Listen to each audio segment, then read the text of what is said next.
Welcome students. आज का हमारा जो टॉपिक है that is characterization of finite fields. So सबसे पहले हम लेमा करेंगे, एक रिजल्ट करेंगे and we give it 2.1 and this इज हमारे पास अगर एक f एक फाइनाइट फील्ड है, f भी एक finite field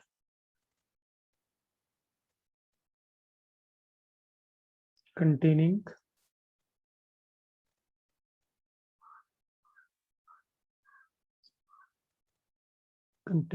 a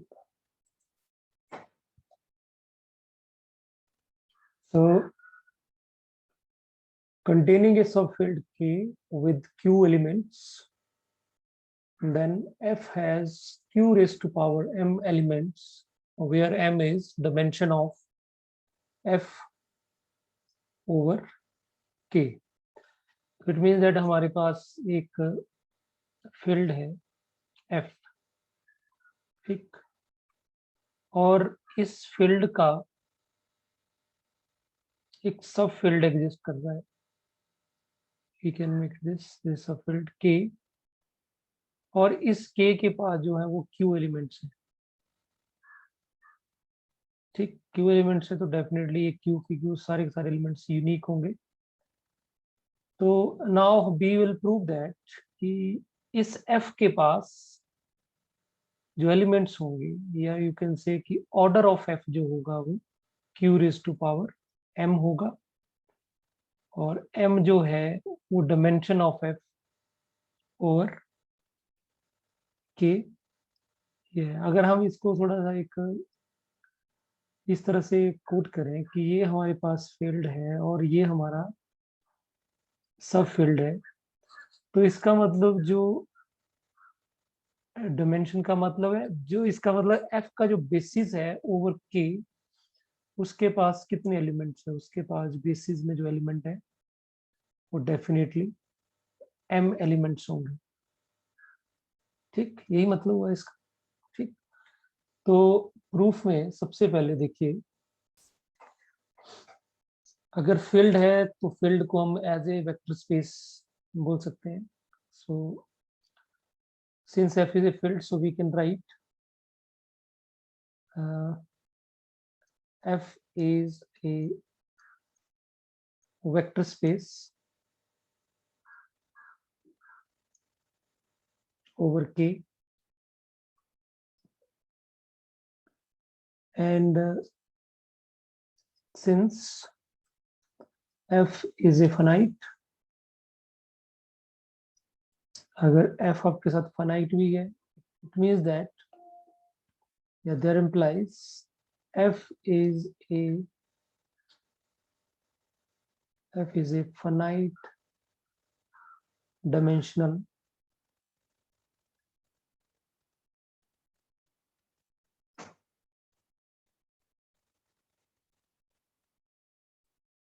as a vector space over K, ठीक. क्योंकि K फाइनाइट है तो डेफिनेटली इसकी जो बेसिस में एलिमेंट होंगे वो फाइनाइट होंगे, फाइनाइट डायमेंशनल होगा. तो यहाँ भी बात करी है हमने कि अगर इसका डायमेंशन है में, तो डेफिनेटली इफ F का जो बेस डायमेंशन है ओवर K वो M दिया है, then F has a basis over K which have containing basis जो है उसके अंदर M एलिमेंट होंगे, कंसिस्टिंग M एलिमेंट्स. और हम इसको लिख सकते हैं कि बेसिस जो होगी वो that will B B1 B2 so BM. तो ये हमने बेसिस के एलिमेंट ले लिए। नाउ अगर हम कोई एलिमेंट लेते हैं, कोई भी एलिमेंट अगर एफ से लेते हैं, तो इनके लीनियर कॉम्बिनेशन में लिखा जाएगा। ठीक, तो you can right this every element of F can be written, yeah, can be uniquely represent, can be uniquely represented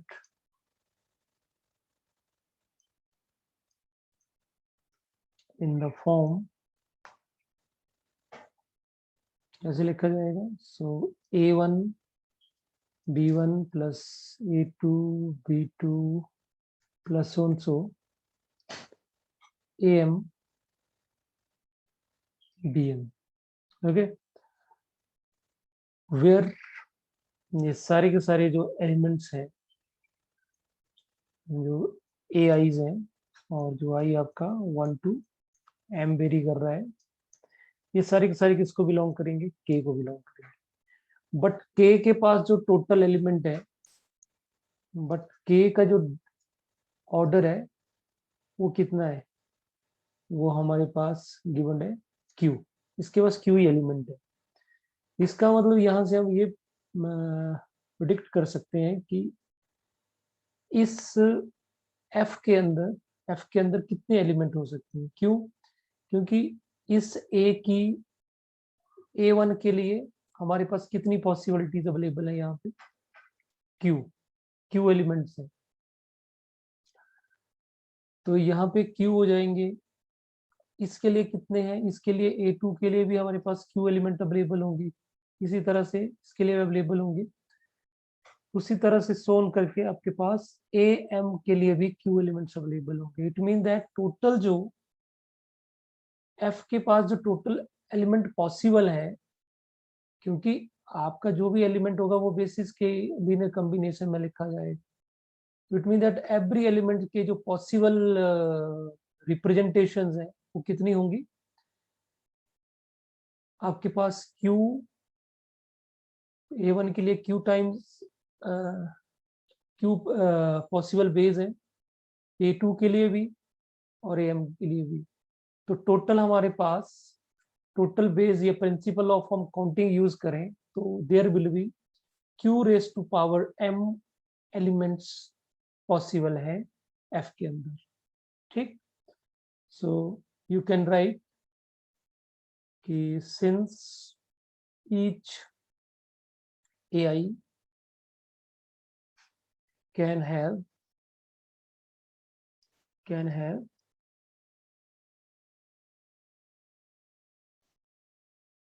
q elements,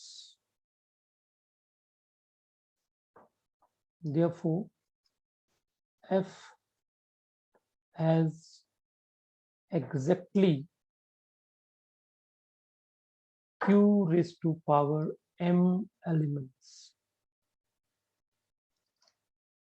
So this is the lemma, is very very important. It means that अगर हमें एक finite field का सब field पता हो और सब field का हमें एलिमेंट्स पता चल जाए,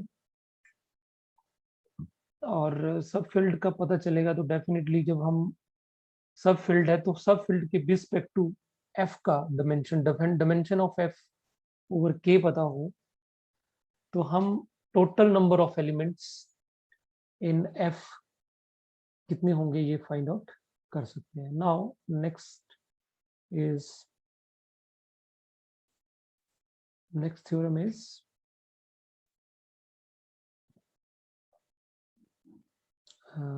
theorem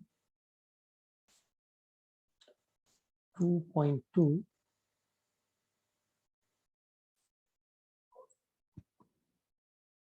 So statement of the theorem is, let F be a finite field and then F has p raised to power m elements where the prime p is the characteristic of F and n is the degree of f over its prime subfield. Mean to say that अगर कोई field हमारे पास f है और उसका जो order है वो p raise to power n और p प्राइम है, तो ये p जो होगा वो डेफिनेटली एक तो f का करेक्टरिस्टिक होना चाहिए, करेक्टरिस्टिक ऑफ f जो होगा वो p होगा, और साथ में जो जो भी हमारे पास प्राइम सब फील्ड एग्जिस्ट करेगी,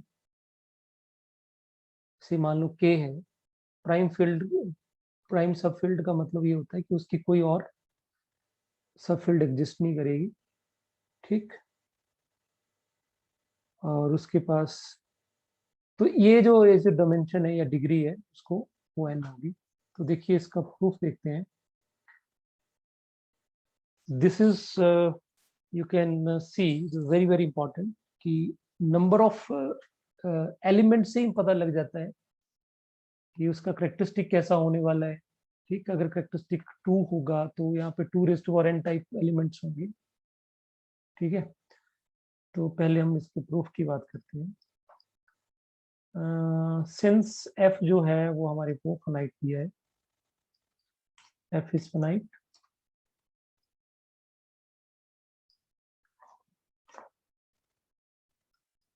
फाइनाइट फील्ड।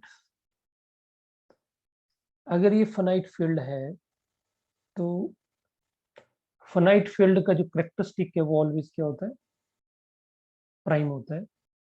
तो you can write here we no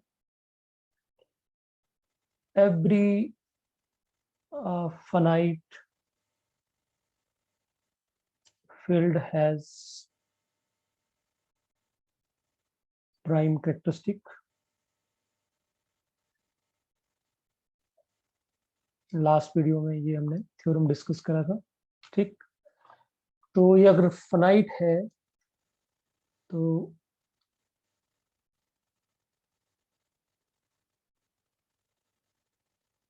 there implies f has characteristic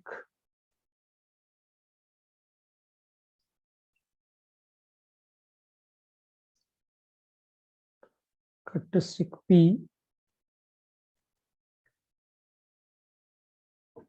prime p, ठीक। तो अगर ये फाइनाइट है तो इसके पास करेक्टरिस्टिक p होगा। तो अब इसके हम ये प्रूव करेंगे कि इसके जो एलिमेंट्स होंगे वो इस टाइप के होंगे, ठीक। Therefore the prime subfield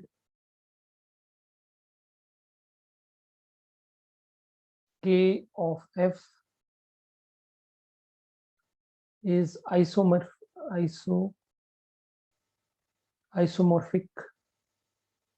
to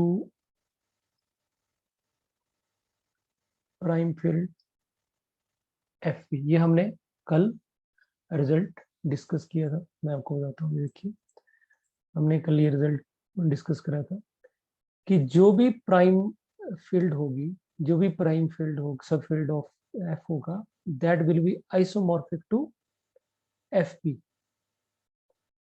ठीक। क्यों करेगी, क्योंकि इसका करेक्टरिस्टिक जो है वो प्राइम है। जिसका भी करेक्टरिस्टिक प्राइम होगा वह उसकी उस फील्ड का जो प्राइम सब फील्ड होगी वो fp के साथ आइसोमॉर्फिक होगी, ओके। और जिसका करेक्टरिस्टिक 0 होगा वो रैशनल नंबर फील्ड के साथ आइसोमॉर्फिक होगा। सो अगर इस f का करेक्टरिस्टिक p है तो प्राइम सब फील्ड k जिसको मान लिया हमने, जो f की है वो आइसोमॉर्फिक टू fp होगी, ठीक। आइसोमॉर्फिक होगी तो इसका मतलब जितने इसके तो आपको पता है इसमें एलिमेंट कितने होते हैं, इसमें तो 1 2 सो 1 माइनस p, इसमें p एलिमेंट्स होते हैं। तो इसका मतलब k के एलिमेंट भी क्या होंगे, p होंगी. Therefore yeah, there implies you can see thus order of k equal to p. तो हमें p का k का ऑर्डर पता चल गया.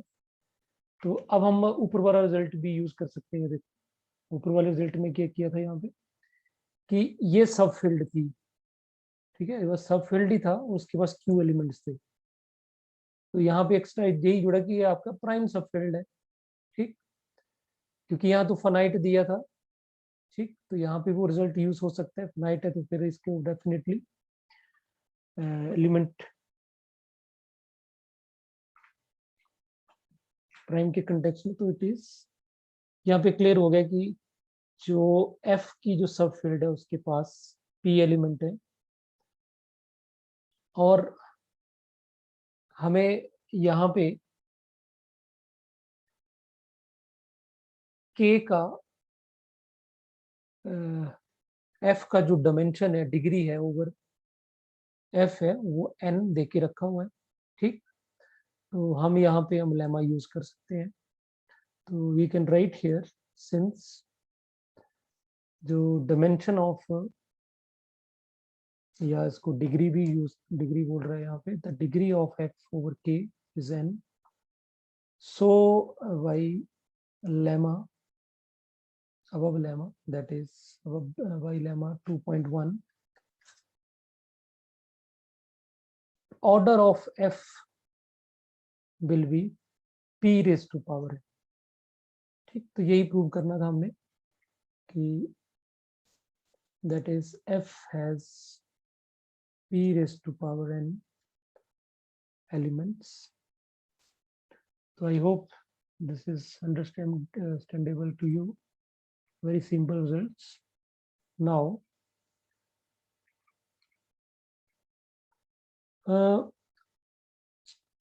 सो हमने यहाँ पे दो चीजें देखी. देखो यहाँ पे हमारे पास दो चीजें हैं कि अगर कोई, मान लो कि हम एक पॉलिनोमियल लेते हैं. ठीक, एक पॉलिनोमियल ले लिया. एक पॉलिनोमियल हमारे पास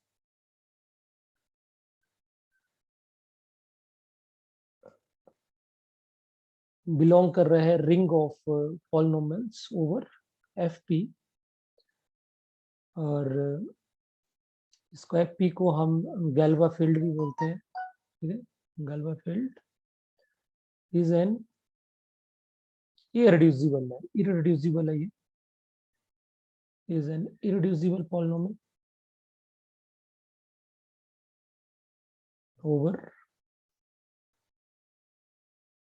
ओवर प्राइम फील्ड. ये प्राइम भी होती है क्योंकि इसकी कोई भी सब फील्ड एग्जिस्ट नहीं करती है. प्राइम सब फील्ड एफ पी. ठीक, ऑफ डिग्री एन है. इस पॉलिनोमियल का डिग्री एन है, और इस पॉलिनोमियल की जो कोफिशिएंट है वो प्राइम फील्ड एफ पी से आ रहे हैं. ठीक, तो डेफिनेटली इसके, अगर ये इरिड्यूसिबल है तो ये रिड्यूस तो होगी नहीं इसमें. तो हमें इसकी क्या निकालनी पड़ेगी, एक स्प्लिटिंग फील्ड निकालनी पड़ेगी. तो वो कैसे निकालेंगे हम? बाय एडजॉइनिंग या adjunction of, adjoining a root of F. F का रूट एडजॉइन करेंगे किसके साथ? टू एफ पी के साथ.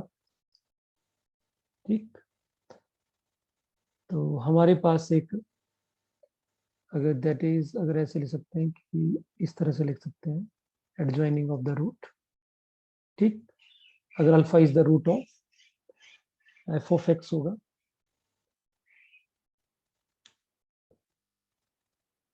और साथ में इस फील्ड के साथ ये जो फील्ड एग्जिस्ट करेगी, we get a finite field. We get a finite field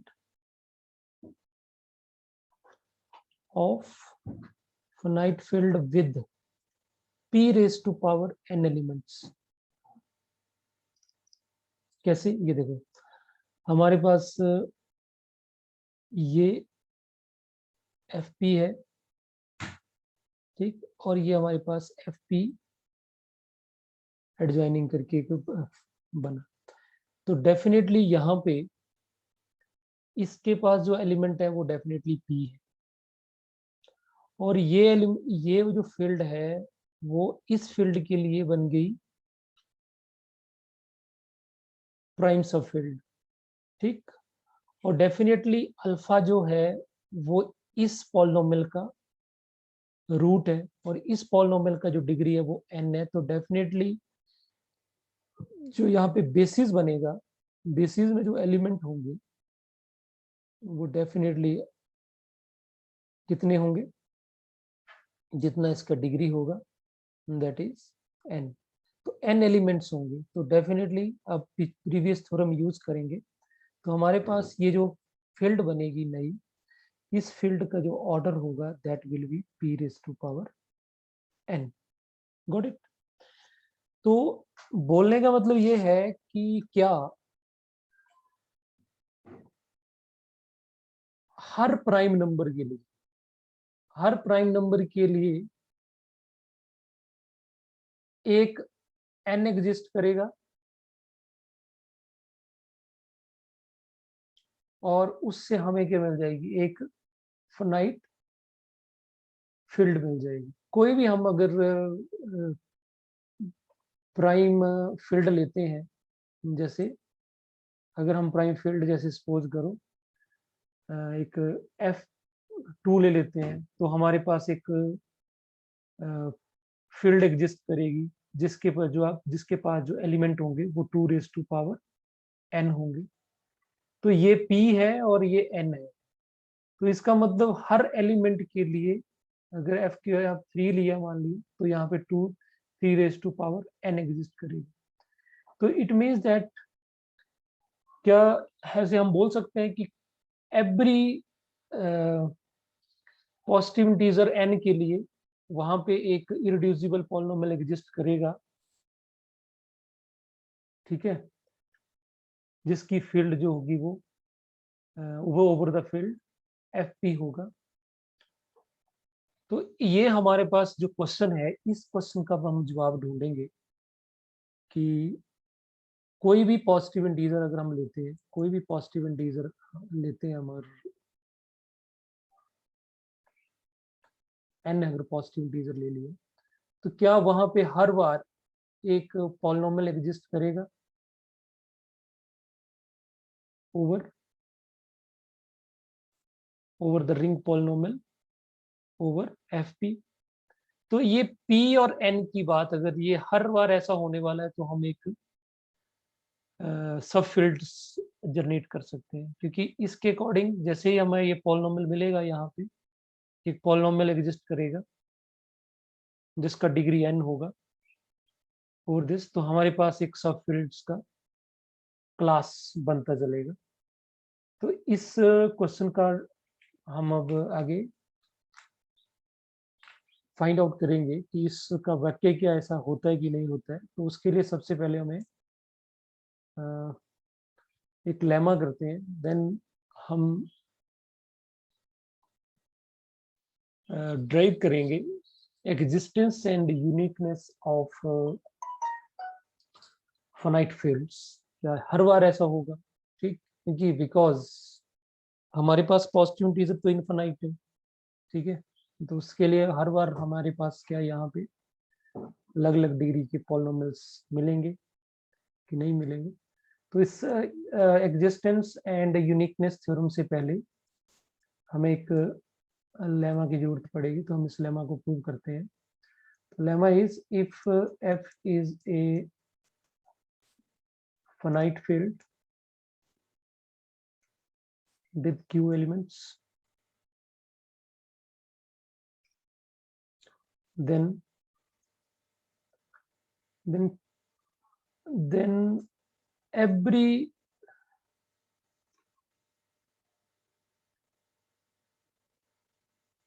every element of F, मतलब for all A belongs to F,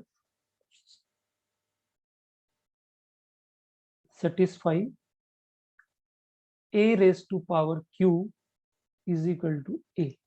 तो दिस इज ब्यूटीफुल रिजल्ट कि अगर हमारे पास एक फाइनाइट फील्ड है और जिसके फाइनाइट फील्ड का ऑर्डर जो है वो q है, q एलिमेंट है, तो f का कोई भी एलिमेंट लेंगे तो वो a के बराबर आएगा, a raise to q a के बराबर आएगा। ऐसा इसलिए होगा क्योंकि अगर ये a के बराबर नहीं होगा तो फिर तो वो फाइनाइट हो ही नहीं सकती ना। इसका मतलब है कि पहला एलिमेंट, जैसे हम अगर q की वैल्यू 0 पुट करेंगे तो 1 आ जाएगा, फिर हम 1 पुट करेंगे तो 1 a आ जाएगा, फिर 2 करेंगे तो 2 आ जाएगा। तो इस तरह से एलिमेंट जनरेट होते जाएंगे। एक सिचुएशन ऐसी होनी चाहिए कि वहां पे वो वापस मुड़ के a बन जाना चाहिए, ठीक है।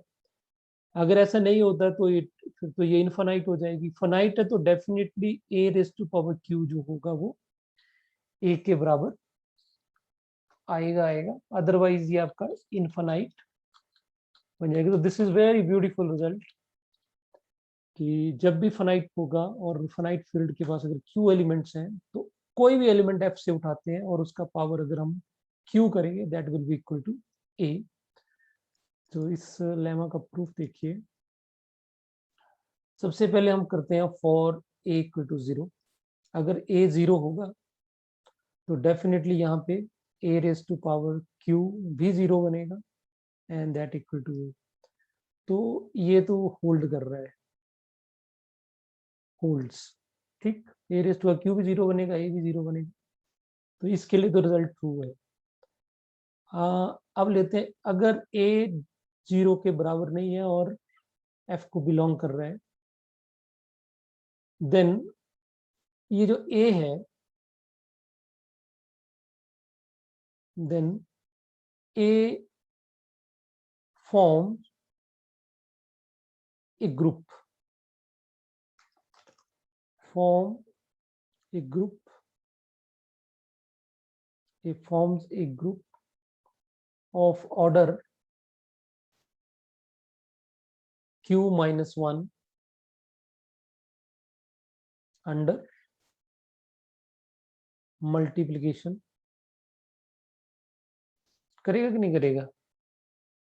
क्योंकि अगर नॉन जीरो तो इस कंडीशन को सेटिस्फाई करेगा, ठीक।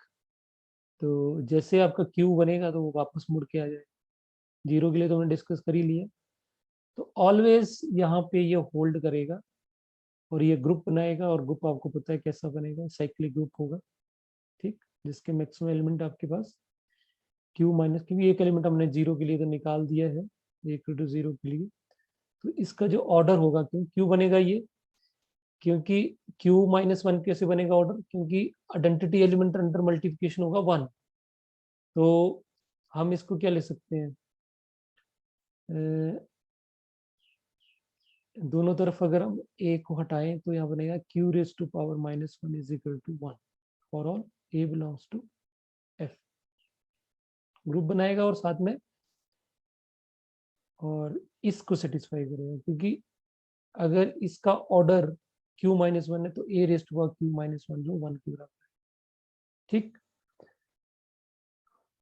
और अगर दोनों तरफ अगर मल्टीप्लाई कर दें ऑन मल्टीप्लीकेशन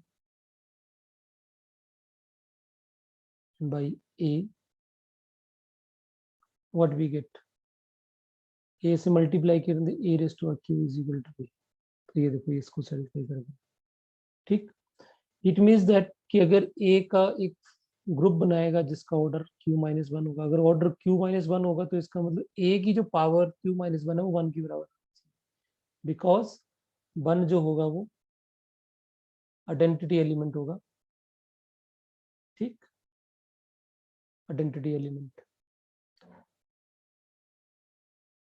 होगा तो डेफिनेटली 1 के दोनों करे।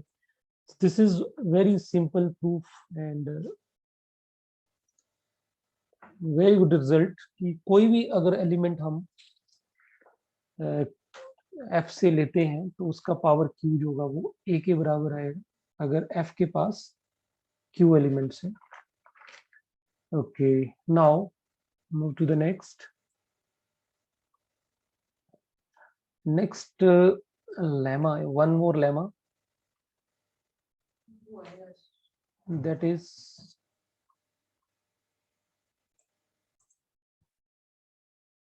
देखिए students, next lemma is if k is a finite field with q elements. ठीक है, तो इसके साथ बहुत ज्यादा रिजल्ट्स पढ़ लिए हमने। फाइनाइट फील्ड है विद q एलिमेंट्स हैं, तो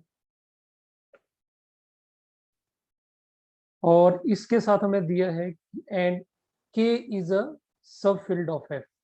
k जो है वो f की, ये हमारे पास f है आ गया, और ये k जिसका सब फील्ड आ गया। Then the polynomial in this, यहाँ से हम पॉलिनोमियल लिया, यहाँ पे polynomial x q minus x belongs to ring polynomial over K. Factor in, इसके फैक्टर्स इसमें बनेंगे। ठीक, फैक्टर्स इन दिस, और फैक्टराइजेशन इस तरह से होगी। ठीक, and this F is a splitting field of x raise to power q minus x over K. देखो यहाँ पे कनेक्शन ये है कि यहाँ पे q एलिमेंट्स हैं और इस पॉलिनोमियल का डिग्री भी q है। ठीक है, तो इसका मतलब यहाँ पे इस पाई का मतलब है यहाँ पे प्रोडक्ट। ठीक, कैपिटल पाई है ये। सो देखिए इसका कैसे हम इसको फैक्टराइज करते हैं। इसका मतलब है कि इसके जो फैक्टर्स हैं वो कितने फैक्टर्स बनेंगे। f के पास कितने एलिमेंट हैं, q एलिमेंट्स हैं, तो इसका मतलब a के कितने वैल्यूज होंगी, q वैल्यूज होंगी। तो यहाँ पे आएगा, जैसे अगर इसको अगर एक्सपेंड करके लिखना हो तो we can write like this कि इसको ऐसे लिखना हो तो x minus a1 x minus a2 into so x minus a के।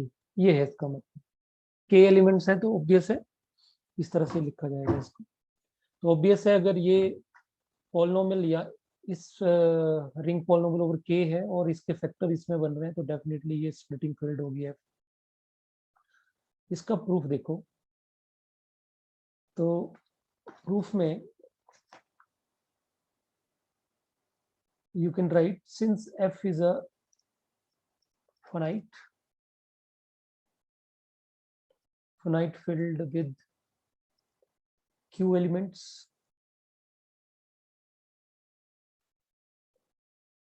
ठीक, अगर q एलिमेंट्स हैं तो अभी हमने ऊपर लेमा पढ़ा प्रीवियस लेमा से, then for all a belongs to f, कोई भी f से हमें एलिमेंट लेंगे तो क्या होगा, a raise to power q जो है वो a के बराबर आएगा। a raise to power q is equal to a के बराबर आएगा। ठीक, वाई लेमा 2.3, ये तो आ गया प्रीवियस लेमा से। अब हम इस पॉलिनोमियल की बात करते हैं। The polynomial x raise to power q minus x of degree q has at most q roots in f। ठीक है, इसके मैक्सिमम रूट्स कितने हो सकते हैं, अगर q डिग्री है तो ज्यादा से ज्यादा कितने होंगे, q ही रूट्स हो सकते हैं। ठीक,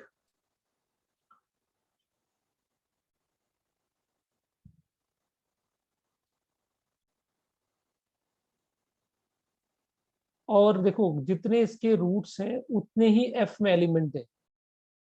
ठीक, तो f में जो एलिमेंट है वो कितने एलिमेंट है, q एलिमेंट है, और f में एलिमेंट होगा ऐसा कभी नहीं होगा कि रिपीटेड रूट होगा।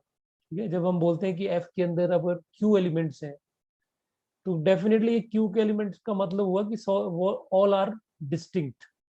ठीक, तो इसका मतलब ये है कि अगर इसके पास क्यू एलिमेंट है, तो जितने भी क्यू, इसका मतलब एफ के अंदर एलिमेंट है, वो सारे के सारे इस पॉलिनोमियल के रूट होंगे।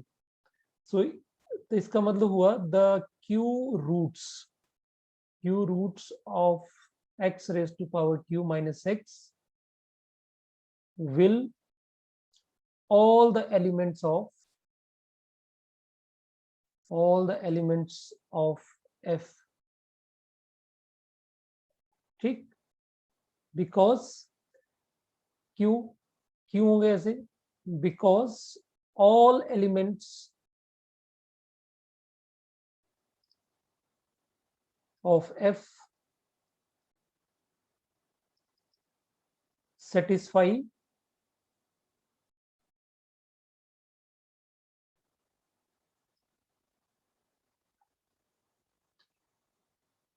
x raised to power q minus x, that is a raised to power q minus a equal to 0. Yeah, that is a raised to power q equal to a. ये कहां से आया, because of this result, ठीक। तो इसको मैं number 1 कर देता हूं, जैसे तो यहाँ पे लिख सकते हैं y1, ठीक। तो ये सेटिस्फाई कर रहा है, इट मीन दैट सारे के सारे इसके जो होंगे वो रूट्स होंगे, तो इट मीन दैट इसको हम फिर फैक्टर में लिख सकते हैं। So x raise to power q minus x को हम लिख सकते हैं कि x माइनस a1 पहला रूट आ गया, पहला एलिमेंट आ गया f का, ये दूसरा एलिमेंट आ गया, इसी तरह से टोटल कितने एलिमेंट है, k एलिमेंट्स हैं, इस तरह से लिख सकते हैं।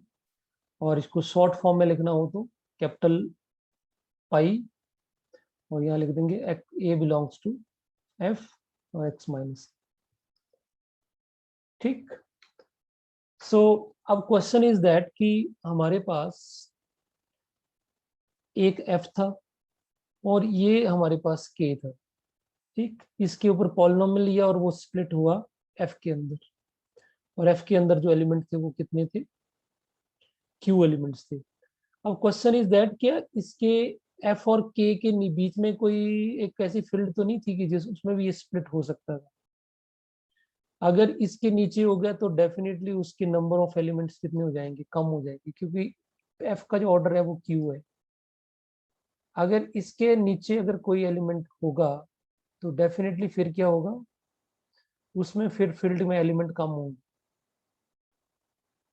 लेकिन इस पॉलिनोमियल के जो रूट्स थे वो q थे, तो it means that q roots थे, तो इसके भी k और f के बीच में कोई और सब फील्ड नहीं हो सकती f की जिसके ऊपर ये स्प्लिट करे।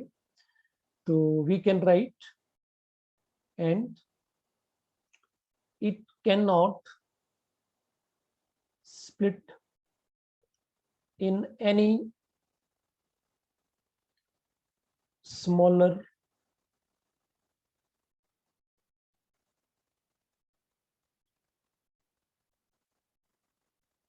field, ठीक। ये लिखते हैं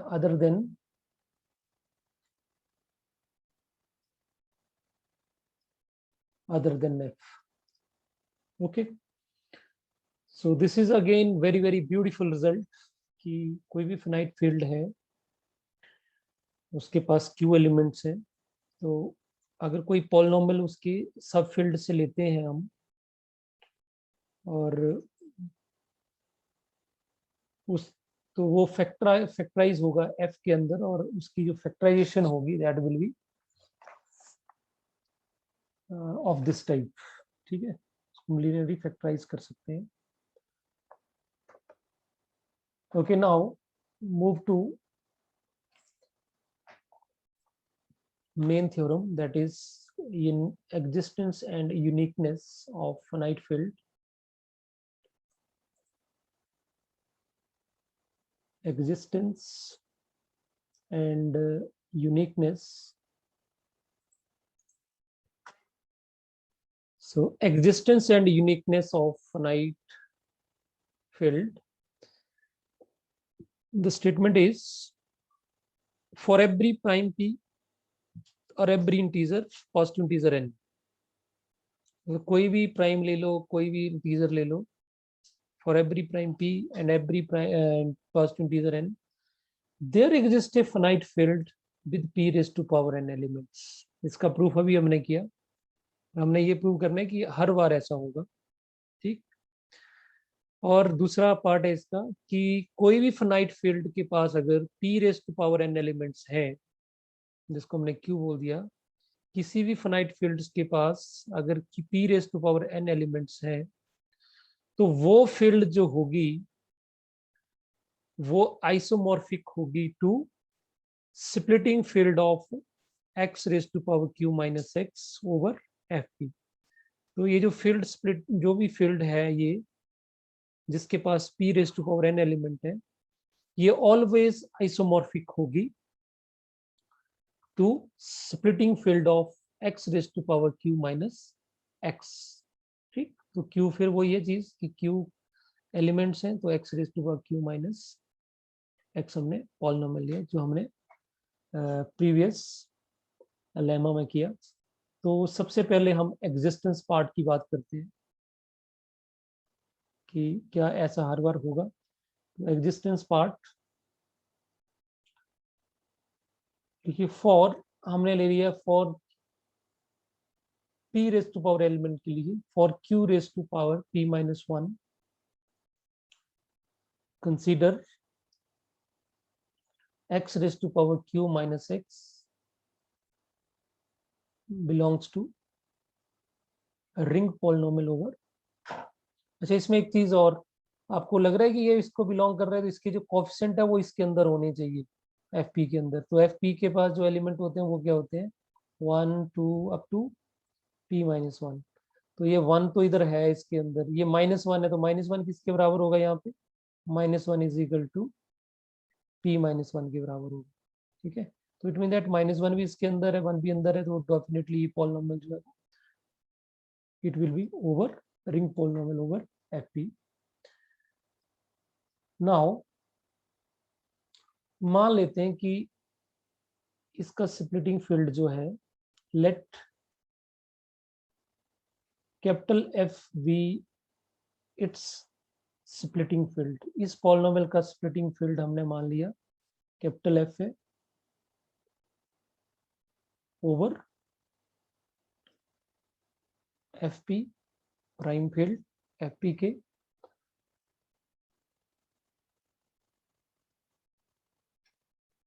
this polynomial has q distinct roots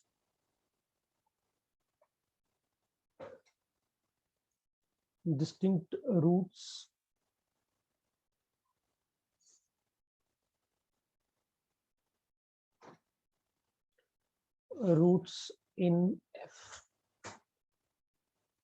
अब आपको लग रहा होगा कि क्यों होंगे डिस्टिंक्ट। तो अब स्टूडेंट्स अगर हम इस पॉलिनोमियल्स को अगर सिंप्लीफाई भी करें, अगर हम इसके सिंप्लीफाई करें तो डेफिनेटली यहाँ पे एक्स क्यू माइनस 1 है। इसको सॉल्व करें अगर हम क्वाड्रेटिक इक्वेशन को, तो एक रूट तो हमारे पास आ जाएगा यहाँ पे 0। ठीक। ठीक है। हम इसके अगर फैक्टर करें तो हम इसको ऐसे ले सकते हैं, x raise to power q minus 1 equal to 0। तो एक तो x इज इक्वल टू 0 आ गया और दूसरा आ जाएगा हमारे पास x इज इक्वल टू 1 का 1 माइनस ट्वेल्थ रूट। तो डेफिनेटली इसके जो रूट आएंगे वो 1 आएगा, फिर ओमेगा आएगा, ओमेगा स्क्वायर आएगा, चलते चलते ये आपके पास omega raise to power q minus 2 तक जाएगा। ठीक। तो इसके डेफिनेटली यहाँ पे q माइनस 1 रूट्स करेंगे, तो एक 0 है कि ये सारे के सारे रूट जो वो डिस्टिंक्ट है। So that's why q has distinct roots, और वो कहाँ पे होंगे, f के अंदर होंगे। और अगर हम इसका डेरिवेटिव करें, सिंस यहां से भी पता लग सकता है कि डिस्टिंक्ट क्यों नहीं हो, क्यों होंगे। अगर हम इसका डेरिवेटिव करें, इसका अगर आप डेरिवेटिव्स फाइंड आउट करोगे तो डेफिनेटली यहाँ पे बनेगा q इसका derivative q x raise to power q minus one, ठीक। और q का वैल्यू हम ये यूज कर लें तो यहाँ पर बन गया p raise to power n x raise to power q minus one. और डेफिनेटली ये जो होगा वो जीरो को बिलोंग करेगा। क्यों करेगा? क्योंकि ये एलिमेंट कहाँ से आएगा, ये एलिमेंट जाएगा एफ पी के अंदर, ठीक। और इस एफ पी का करेक्टरिस्टिक p होता है ना, you know that characteristic of prime field F P का p होता है। तो डेफिनेटली जो भी कोफिशिएंट p का मल्टीपल में होगा वो जीरो हो जाएगा, तो ये जीरो हो जाएगा। तो जीरो माइनस वन, तो माइनस वन ही बचा। तो ये जो नया डेरिवेटिव करके जो पॉलिनोमियल बना वो कांस्टेंट पॉलिनोमियल बना है, that is minus one, and that belongs to F of, ये भी इसको बिलोंग करेगा ओवर दिस। तो इस पॉलिनोमियल और इस पॉलिनोमियल के पास क्लियर कट पता लग रहा है कि इसके पास कोई भी कॉमन रूट्स नहीं है। और मैंने आपको ऐसे रूट्स निकाल के भी बता दिया कि there is no common roots between these two. So it means that you can write so its derivative can have no common roots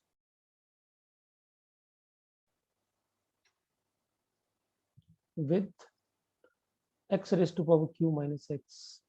तो ये इस बात को जस्टिफाई कर रहा है कि q के पास डिस्टिंक्ट रूट्स नहीं, क्योंकि डेरिवेटिव के पास अगर एक रूट कॉमन आ जाए तो इसका मतलब रूट रिपीटेड होगा, ठीक। तो इस चीज को ये जस्टिफाई कर रहा है। ये सारी जस्टिफिकेशन होगी कि q के पास ऑलवेज डिस्टिंक्ट रूट्स होंगे f के अंदर, ठीक। अब हम लेते हैं यहाँ पे लेट s। s हमने एक फील्ड लिया,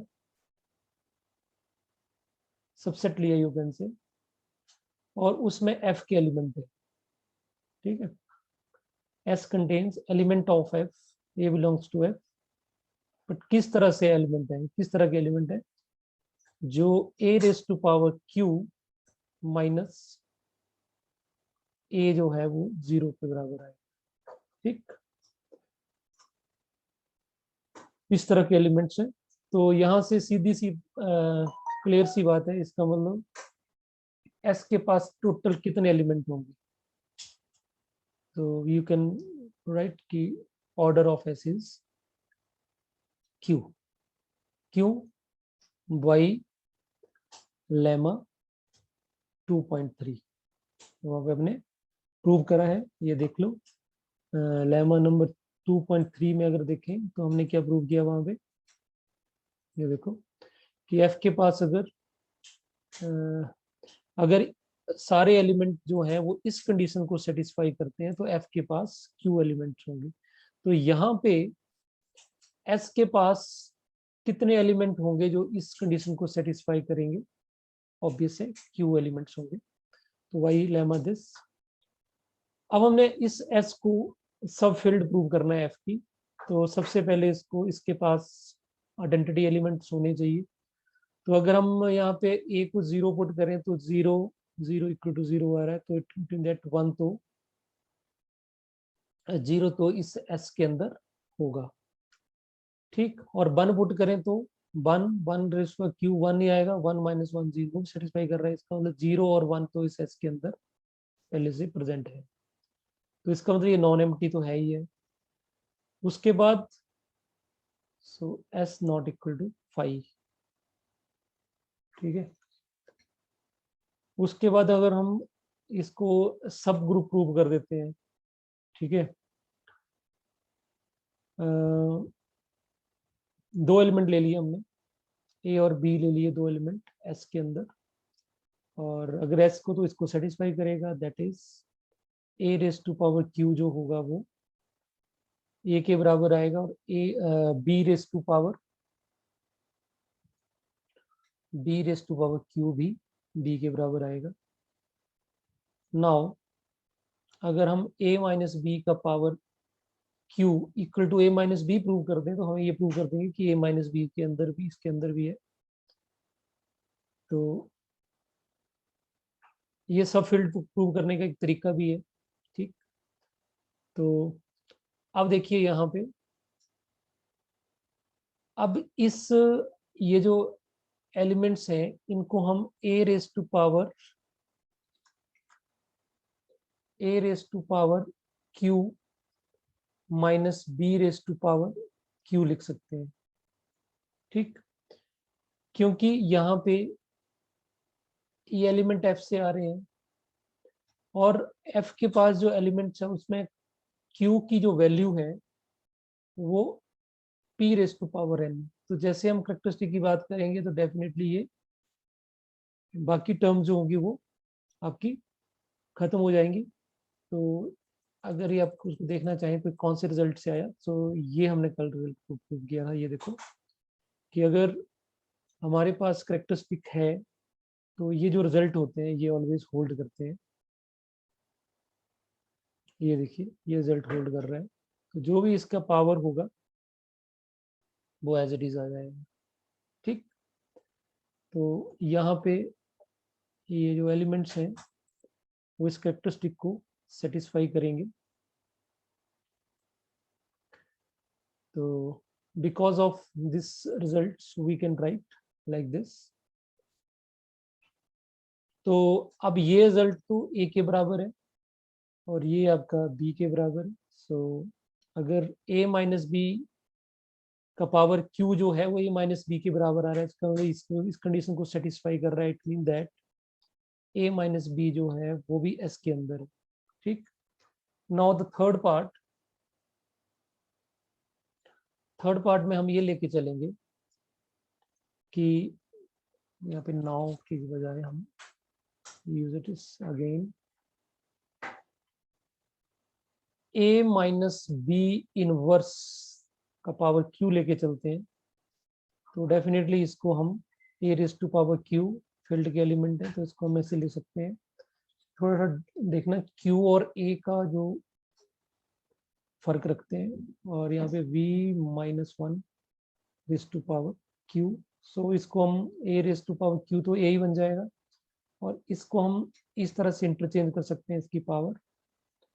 तो a and b raised to a q is b, so like this। तो a raised to a into b raised to a minus one raised to a q जो है वो a into b raised to a minus one के बराबर आ रहा है।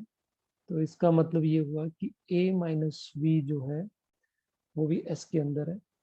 So from these three steps we can predict that कि जो s है, hence s is a subfield of f। ठीक, और अगर ये सब फील्ड है और साथ में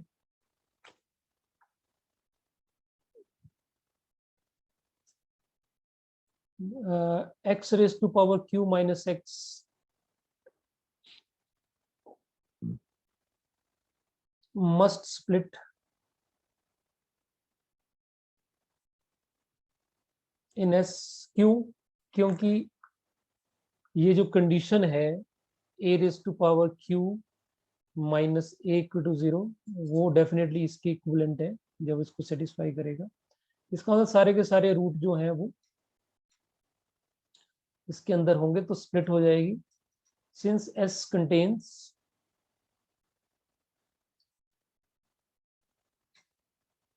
contains all its roots। ठीक है, क्योंकि ऊपर हम लिख भी चुके हैं कि s के पास q ही एलिमेंट है और इसके रूट्स भी q होंगे और सारे डिस्टिंक्ट होंगे तो वो उसमें स्प्लिट करेगा। तो हमने इसकी स्प्लिटिंग फील्ड मानी क्या थी, f मानी थी और ये किसके बराबर आ गई, s के बराबर। So there implies f is equal to s। ठीक, and you can write again, and since s has q elements, और दोनों तरीकों से प्रेडिक्ट हो गया। तो यहां से ये भी क्लियर हो गया कि f जो है हमारे पास f इज ए finite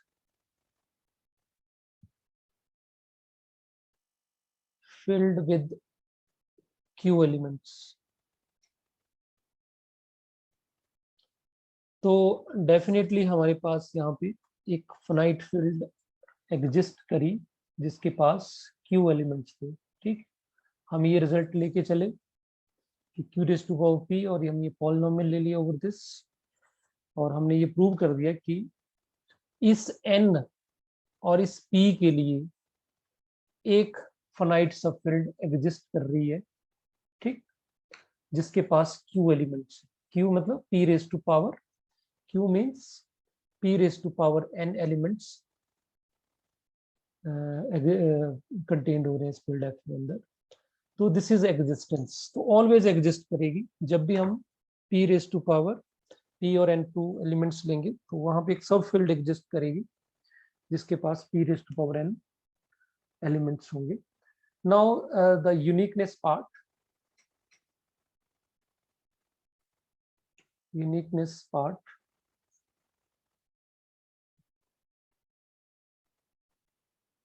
तो सबसे पहले हम ले लेते हैं कि let f be a finite field with q is equal to p raised to power n elements। ठीक, then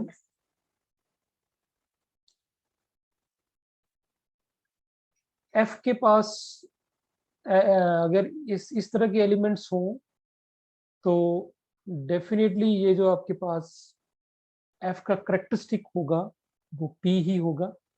ठीक, बाई थ्योरम 2.2।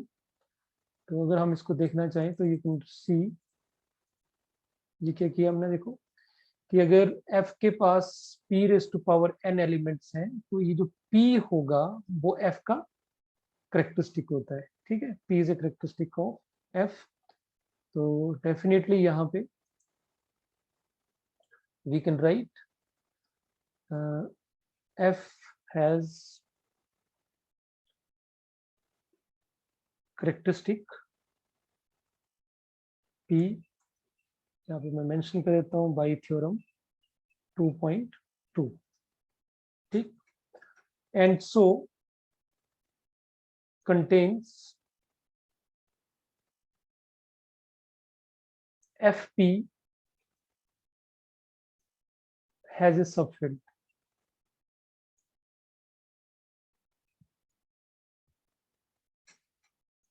ठीक, इसके पास करेक्टरिस्टिक p है तो डेफिनेटली इस p के पास एक प्राइम सबफील्ड fp जरूर होगी। ठीक,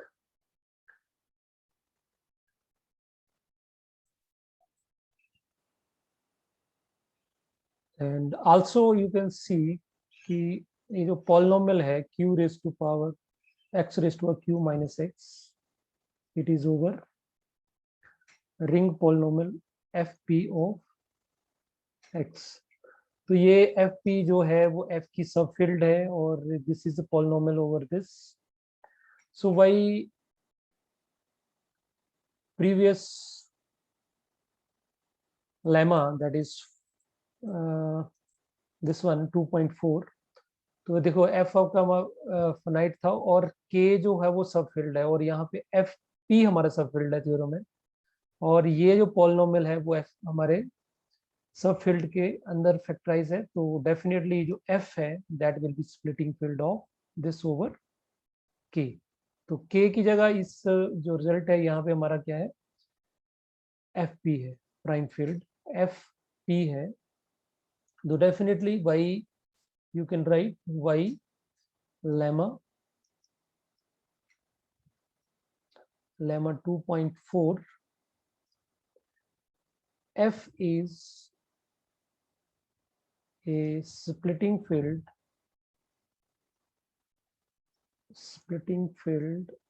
of x raised to power q minus x over fp। ठीक, सो हमने f फाइनाइट फील्ड लिया था जिसके पास p raise to power n element थे। तो अब हमने ये प्रूव कर दिया कि एफ ही जो है वो स्प्लिटिंग फील्ड है इस पॉलिनोमियल की ओवर एफ। सो अब हम अगर uniqueness theorem of splitting field use करें, लेट मी यू सी, ये देखिए हमने ये यूनिकनेस थ्योरम स्प्लिटिंग फील्ड के सेक्शन में किया था। तो ये यूनिकनेस थ्योरम क्या बोलती है कि अगर k is the splitting field of a polynomial f of x over this, तो यहाँ पे हमारे पास k की जगह आ गया f, f is a splitting field of this polynomial over fp, तो f की जगह fp हो गया।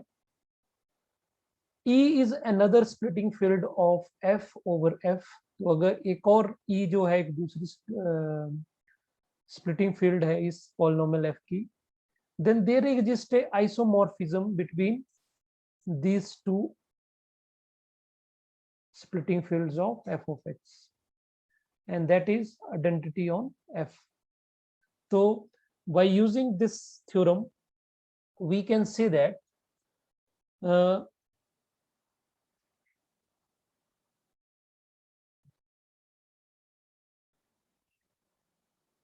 the splitting field is, this splitting field f is isomorphic to, we can write that ki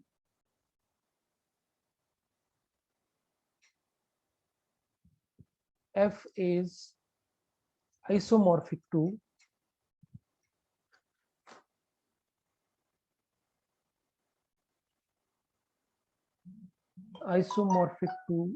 the splitting field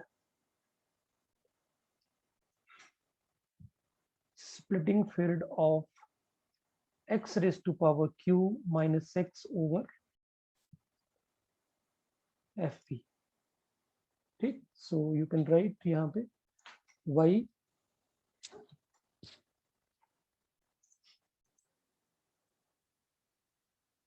so y uniqueness of splitting field, we can say कि f is isomorphic to splitting fields of x raised to q minus x over fp. कोई भी इसकी splitting field होगी तो f के साथ वो isomorphic होगी। ठीक, तो डेफिनेटली जब आइसोमॉर्फिक होनी है तो there will be 1 1 and homomorphism भी होगा साथ में। So this is the proof of this existence and uniqueness of Knight fields. So that's all for today's lecture. Thank you.